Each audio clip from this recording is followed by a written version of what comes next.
Assalamu alaikum, dear students. Today I will discuss the topic from class 10th physics and the title of this topic is capacitor. तो हमारी पूरी discussion जो है वो capacitor के ऊपर होगी। पहले हम कैपेसिटर को डिफाइन करेंगे। A device used for storing of charges and electrical energy।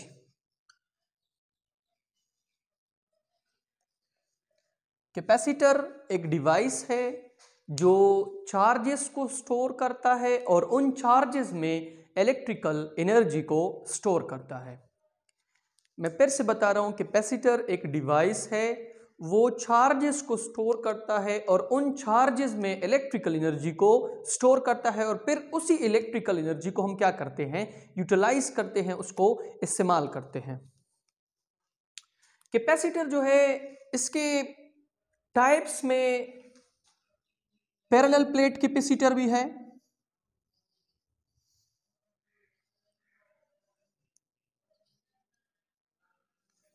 Cylindrical plate capacitor भी है,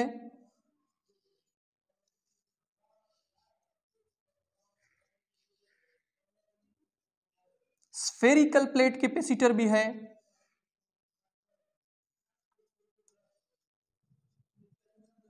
लेकिन क्लास 10 का जो बुक है उसमें जो डिस्कस किया गया है वो है पैरेलल प्लेट कैपेसिटर। अब इसको क्यों डिस्कस किया गया है?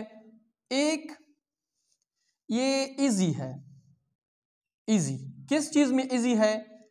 इसकी मैथमेटिकल फॉर्म को डिराइव करने और इसको एक्सप्लेन करने, इसको अंडरस्टैंड करने, इन सारी चीजों में ये जो पैरेलल प्लेट कैपेसिटर है ये क्या है, इजी है। इसी वजह से हम पैरेलल प्लेट कैपेसिटर जो है उसको डिस्कस करेंगे और आप लोगों के कोर्स में भी पैरेलल प्लेट कैपेसिटर है।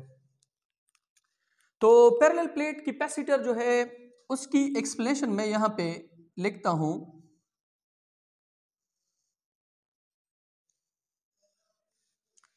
पैरेलल प्लेट कैपेसिटर जो है इसमें दो प्लेट्स होते हैं। देखो, ये आपके पास है प्लेट नंबर ए और ये आपके पास है प्लेट नंबर बी। ये दो प्लेट्स हो गए और दोनों आपस में क्या है, पैरेलल है। इन दोनों के बीच में एक स्मॉल डिस्टेंस होता है जिसको हम क्या कहते हैं, डी। एक स्मॉल डिस्टेंस होता है जिसको हम क्या कहते हैं, डी। दोनों प्लेट्स पहले क्या होते हैं, न्यूट्रल होते हैं और फिर हम इनको क्या करते हैं, एक सोर्स के साथ कनेक्ट कर लेते हैं।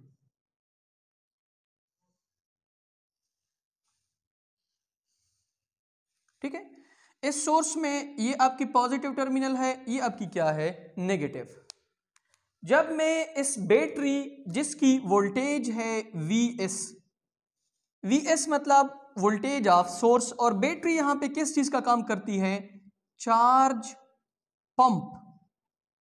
चार्ज पंप बैटरी का काम क्या है? देखो, जैसे ही मैं प्लेट ए और प्लेट बी को बैटरी के साथ कनेक्ट कर लेता हूं, अटैच कर लेता हूं, बैटरी क्या करती है कि ये जो प्लेट ए है इसमें तो आपके पास पॉजिटिव और नेगेटिव दोनों होते हैं। देखो, इस तरह पॉजिटिव भी होते हैं और नेगेटिव भी होते हैं। जब मैंने बैटरी कनेक्ट नहीं की होती है, या मैं स्विच को क्या कर लेता हूं, ओपन कर लेता हूं। देखो, ये मेरे पास एक स्विच है, इसको मैंने क्या रखा है, ओपन। अभी कोई भी चार्जेस यहां पे स्टोर नहीं है। बैटरी क्या करती है कि जैसे ही मैं स्विच को क्लोज कर लेता हूं, ये वाला जो प्लेट है, प्लेट नंबर है, इनके पास जो इलेक्ट्रॉन्स होते हैं, बैटरी उनको क्या करती है, यहां से खींच लेती है। जहां से भी इलेक्ट्रॉन जाता है वहां पे क्या क्रिएट होता है, पॉजिटिव। और ये जो चार्जेस जो ये यहां से क्या कर लेती हैं, खींच लेती है, उसको किस को भेजती है, प्लेट नंबर बी के साथ। और प्लेट नंबर बी के साथ जो भी पॉजिटिव होता है वहां पे सारे क्या आ जाते हैं, नेगेटिव। इस तरह आपका एक प्लेट जो है वो पॉजिटिव हो जाता है और एक प्लेट आपका क्या हो जाता है, नेगेटिव हो जाता है। ठीक है। अच्छा, अब अगर मैं इन दोनों प्लेट्स के बीच में अगर देखूं तो यहां पे इलेक्ट्रिक फील्ड जो है वो पॉजिटिव से किस साइड पे होता है, नेगेटिव की साइड पे होता है। देखो ये इलेक्ट्रिक फील्ड की क्या होगी, डायरेक्शन होगी। इलेक्ट्रिक फील्ड जो है it will be from positive to negative, और इसको मैं किस से रिप्रेजेंट करता हूं, ई से। Electric field will be from positive to negative, और इसको मैं किस से रिप्रेजेंट करता हूं, ई से। अब ये चार्जेस यहां पे जब स्टोर होते हैं, अब क्वेश्चन ये राइज होता है कि ये कैपेसिटर जो है ये कितने चार्ज स्टोर करेगा, कब तक स्टोर करेगा। ये तब तक स्टोर करेगा चार्जेस जब तक इन दोनों प्लेट्स के बीच में जो पोटेंशियल है Vp, potential between the plates, वो किस चीज के बराबर ना हो जाए, Vs के, तब तक ये क्या करेगा, स्टोर करेगा। जब Vp किस चीज के बराबर हो जाएगी, Vs की, voltage between the plates of a capacitor is equal to voltage of the source which is attached to the plates of। जब ये दोनों आपस में बराबर हो जाएंगे तो कैपेसिटर जो है वो मजीद चार्जेस को स्टोर करना क्या करेगा, बंद करेगा, क्योंकि दोनों के बीच में कोई पोटेंशियल डिफरेंस नहीं रहेगा। जब पोटेंशियल डिफरेंस नहीं रहेगा तो no charge will move from the battery to the plates. अब अगर मैं इन दोनों के बीच में ये पोटेंशियल फाइंड करना चाहता हूं तो मैं कैसे फाइंड करूंगा। देखो मेरे पास एक फार्मूला है, V is equal to ED। इसमें V आपके पास क्या है, ये आपके पास इन दोनों प्लेट्स के बीच में पोटेंशियल है, और E क्या है, दिस इज इलेक्ट्रिक फील्ड, और D क्या है, this is the distance between the plates of a capacitor. ठीक है। अच्छा, अब इसके बाद ये जो प्लेट है, प्लेट नंबर A या प्लेट नंबर B, इसके ऊपर जितने पॉजिटिव स्टोर हो गए हैं सेम वहां पे इतने क्या स्टोर हो गए हैं, नेगेटिव। इन दोनों प्लेट्स के ऊपर नेट चार्ज क्या होता है, जीरो होता है। और अब यहां पे लड़के फिर पूछते हैं कि अगर नेट चार्ज जीरो है तो कैपेसिटर को हम चार्ज स्टोरिंग डिवाइस क्यों कहते हैं। इसी वजह से कि कैपेसिटर जो है वो इलेक्ट्रिकल एनर्जी को स्टोर करता है। चार्जेस तो स्टोर कर लेता है, लेकिन चार्जेस के अंदर इसका मेन मकसद क्या है, किसको स्टोर करता है, इलेक्ट्रिकल एनर्जी को। अच्छा, अब यहां पे जो चार्जेस स्टोर होते हैं, देखो कितने चार्जेस यहां पे स्टोर होते हैं, उसको हम क्या बोलते हैं, क्यों। और दोनों प्लेट्स के बीच में पोटेंशियल क्या है, V। तो यहां पे क्यों जो है वो डायरेक्टली प्रोपोर्शनल है V को। क्यों क्या है, चार्जेस है, और V क्या है, पोटेंशियल है। तो charges is directly proportional to potential V। अगर मैं प्रोपोर्शनलिटी को खत्म करूं तो Q is equal to CV। C आपके पास क्या है, पोटेंशियल कैपेसिटेंस है। इन दोनों प्लेट्स का जो कैपेसिटेंस है, जो एबिलिटी है, और अगर यहां से मैं C को निकालूं तो C इज इक्वल टू के क्यों डिवाइडेड बाय V। तो यहां पे ये जो कैपेसिटेंस है ये basically it is the ratio between charges end voltage. और यहाँ पे अगर इस इक्वेशन को आप इस फॉर्म में लिखते हो, यहाँ पे बहुत सारे लड़के फिर कहते हैं कि C जो है वो इनवर्सली प्रोपोर्शनल है V के। हालांकि ऊपर की अगर इक्वेशन को आप देख लो, दोनों के बीच में प्रोपोर्शनलिटी है, और C इन दोनों के ऊपर डिपेंड नहीं करता है, क्योंकि दोनों आपस में प्रोपोर्शनल है। जितनी एक की वैल्यू होगी उतनी दूसरी की वैल्यू भी होगी। C आपके पास क्या आएगा, कांस्टेंट आएगा। C आपके पास क्या है, कैपेसिटेंस। अब कैपेसिटेंस क्या है, the capacity, the ability of a capacitor to store electrical charges. The capacity of a capacitor to store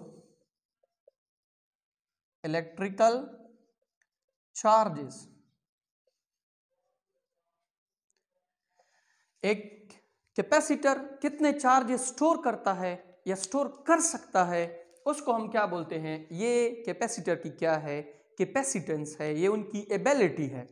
अब ये जो कैपेसिटेंस है ये किन फैक्टर्स के ऊपर डिपेंड करता है, डिपेंडेंस।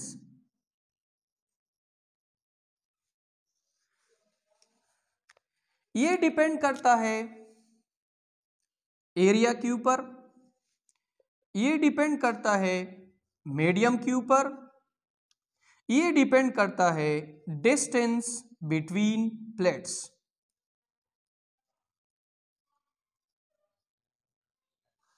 अगर इन दोनों प्लेट्स के बीच में मैं डिस्टेंस को क्या कर लेता हूं, मैं ज्यादा कर लेता हूं, तो कैपेसिटेंस क्या होगी, कम हो जाएगी। अगर एरिया को मैं क्या कर लेता हूं, ज्यादा कर लेता हूं, तो कैपेसिटेंस क्या हो जाएगी, बढ़ जाएगी। उसके बाद है मीडियम। अगर मैं कोई ऐसा मीडियम रख लेता हूं जो इनकी चार्जेस की जो एबिलिटी है उनको एनहेंस कर लेता है, उनको ज्यादा कर लेता है, तो फिर भी कैपेसिटेंस क्या हो जाएगी, बढ़ जाएगी। अब इसके बाद है कैपेसिटेंस की यूनिट। क्यों की यूनिट है चार्ज, चार्ज की यूनिट है कूलम, और वोल्ट V जो है वोल्टेज है उसकी यूनिट क्या है, वोल्ट, और दोनों बराबर है किसके, फेराड के, जिसको हम किस से रिप्रेजेंट करते हैं, F से। ठीक है, ये तो बहुत ही बड़ी यूनिट है। अगर आप स्मॉल यूनिट लिखना चाहते हो तो वो है माइक्रो फेराड, जो 10 की पावर -6 F के बराबर है। और इससे भी अगर स्मॉल यूनिट है तो वो क्या है, पिको फेराड। ठीक है, वो किस चीज के बराबर है, 10 की पावर -12। ठीक हो, माइक्रोफेराड, पिकोफेराड। अब अगर आप 1 फेराड फाइंड करना चाहते हो तो वो क्या होगी, अब सिंपल 1 फेराड बराबर है 1 कॉलम डिवाइडेड बाय 1 वोल्ट। ये किस चीज के बराबर है, 1 फेराड के। ठीक है, ओके, अल्लाह हाफिज।